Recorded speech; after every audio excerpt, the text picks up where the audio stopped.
Assalamualaikum warahmatullahi wabarakatuh. Bertemu lagi dengan kelompok kami. Pada kesempatan kali ini kita akan membahas mengenai daur biogeokimia siklus oksigen. Adapun pembahasan kita pada hari ini yakni yang pertama adalah proses penggunaan siklus oksigen, potensi siklus oksigen, proses siklus oksigen, dan fakta menarik siklus oksigen. Sebelum kita masuk pada pembahasan, izinkan kami memperkenalkan diri terlebih dahulu. Perkenalkan, kami dari kelompok 2 dengan saya Cita Penrita sebagai ketua kelompok. Saya Makfira Aulia Wahyudi. Perkenalkan, nama saya Nisa Andini. Nama saya Muhammad Rufalditya. Nama saya Andi Fadila Febriani. Sebelum benar-benar masuk kepada pembahasan, ada baiknya kita ketahui dulu, apa sih siklus oksigen itu? Oksigen merupakan komponen penting bagi kelangsungan makhluk hidup, terutama bagi manusia dan hewan. Siklus oksigen adalah siklus dasar bagi sebagian besar ekosistem yang melibatkan keseimbangan antara organisme yang melepaskan oksigen dan organisme yang menyerap oksigen. Ternyata, siklus oksigen ini berkaitan erat dengan siklus karbon, yaitu kaitan antara siklus karbon yang menghasilkan oksigen melalui fotosintesis serta siklus oksigen yang menghasilkan karbon dioksida melalui pernafasan. Oke, kita masuk pada bagian pertama. Proses penggunaan oksigen. Ternyata oksigen itu digunakan secara biologis dan kimiawi, teman-teman. Yang pertama, yaitu pernapasan respirasi yang dilakukan oleh flora maupun fauna, yaitu peristiwa menghirup udara dari luar yang mengandung oksigen serta menghembuskan udara yang banyak mengandung karbon dioksida.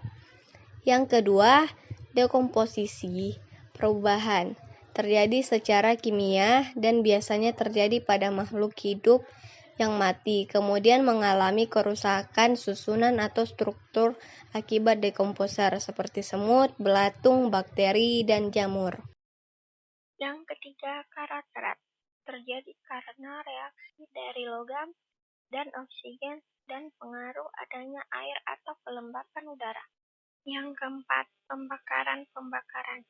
Rangkaian reaksi kimia antara suatu bahan bakar dan suatu oksidan disertai dengan produksi panas yang kadang disertai cahaya dalam bentuk tendar atau api.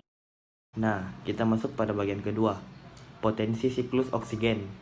Potensi di sini yang dimaksudkan adalah apa saja yang dihasilkan dari siklus oksigen. Yang pertama yaitu fotosintesis. Melalui siklus oksigen terjadilah fotosintesis, kemudian oksigen juga digunakan untuk pelepukan oksidatif dan pembakaran bahan baku fosil. Oksigen yang berterbangan di udara dapat memancarkan cahaya yang tampak pada panjang gelombang tertentu dan menimbulkan fenomena cahaya langit atau air glow. Terakhir dan yang paling pasti adalah oksigen berpotensi untuk mempertahankan kelangsungan hidup. Yang ketiga adalah proses siklus oksigen yang menjadi inti pembahasan kita pada hari ini. Jadi pertama-tama terjadinya proses fotosintesis yang dilakukan oleh tumbuhan, di mana tumbuhan ini menyerap karbon dioksida dan menghasilkan oksigen yang dilepaskan ke atmosfer. Oksigen ini kemudian dihirup oleh manusia dan hewan melalui proses pernafasan dan menghasilkan karbon dioksida yang dilepaskan ke atmosfer. Nah, ternyata kegiatan industri juga menggunakan oksigen yang tersedia dan menghasilkan karbon dioksida sebagai limbah industri. Nah, kemudian karbon dioksida yang berada di atmosfer ini digunakan kembali oleh tumbuhan dalam proses fotosintesis dan prosesnya berulang kembali. Nah, bagian keempat dan yang terakhir yaitu fakta menarik tentang siklus oksigen. Ikan merupakan hewan air yang bernapas menggunakan insang. Faktanya adalah ikan tetap memerlukan oksigen untuk hidup. Karena insang merupakan alat pernapasan ikan yang digunakan untuk mengekstrak oksigen dari air. Mineral oksida pada kerak bumi memiliki simpanan oksigen yang melimpah namun tidak dapat digunakan untuk bernapas. Salah satu sumber oksigen terbesar adalah fitoplankton yang hidup di permukaan laut. Salah satu sumber terbesar dari oksigen adalah fitoplankton yang hidup di dekat permukaan laut. Itu dia pemaparan dari kelompok kami mengenai daur biogeokimia siklus oksigen.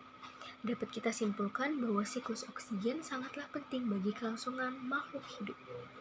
Dikutip dari Giovanni Papini, bernafas adalah kesenangan terbesar dalam hidup. Maka bersyukurlah bahwa sampai detik ini kita masih diberikan kesempatan untuk bernafas. Atas waktu dan perhatiannya, dan mohon maaf bila ada kesalahan, kurang dan lebihnya mohon dimaafkan.